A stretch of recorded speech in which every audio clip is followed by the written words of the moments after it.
Ah, nations, the home of the people that love their land and identity. Or hate them. I don't know. With all these nations laying around the world, something has to keep everything in check, right? Well, let me introduce you to the United Nations, the organization that united the world. So, this is why today's topic is about the United Nations and globalization. First of all, I think it would be best to explain what the UN exactly is.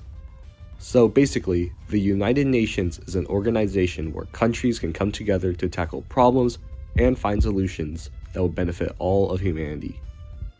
The issues they solve range from peace and security to human rights and climate change, though their ability to do this can be questionable at best. The UN is bounded by the UN Charter, the founding document that their principles are based off of. Article 1 itself of the UN Charter can explain their priorities pretty well if people are interested, though that's a story for another time. In order for us to understand the topic, we must ask the question, what is globalization? Globalization is the connection and interdependence of different regions around the world where goods, ideas, technological innovations, and cultures can be exchanged between different places. The idea of interdependence is that different places have specific goods or services that another place might need in order to succeed economically and politically. You might now be wondering, how does the UN connect to globalization? Well, to be honest, that's a pretty varied answer. The UN covers so many different movements and organizations that are just many different ideas of how the UN represents globalization. This is why I will be breaking down all 6 branches of the UN and how they each connect in their own way. This might become too complex, so in the next few moments I'll be explaining how the UN in general connects to the idea of, again, globalization. The major example of globalization that applies to most of the branches is that the United Nations is an international organization that allows different regions and countries to participate in global discussions and create more coherence on the world stage. The idea and execution of the world coming together to tackle issues that span from regional to global represents how countries with different ideas can cooperate and exchange with another, creating a multilateral connection between the entire world.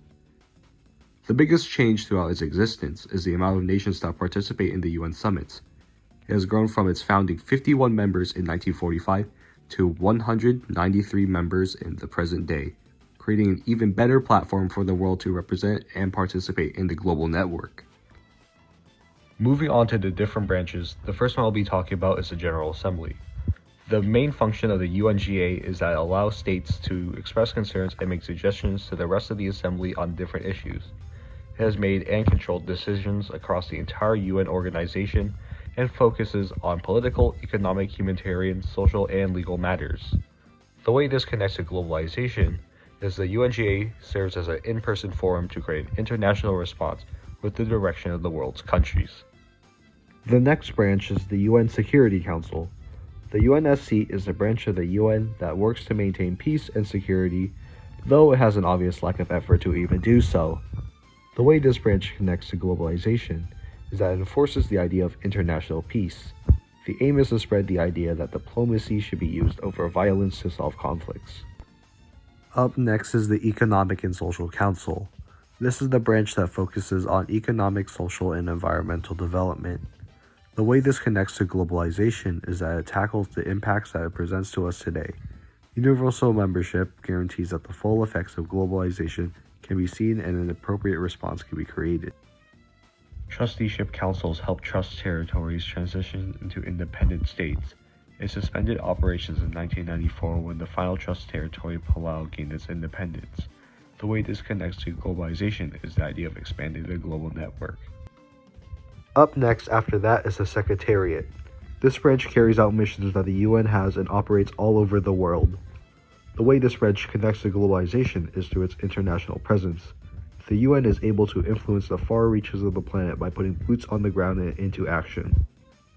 The final branch I will be talking about is the International Court of Justice.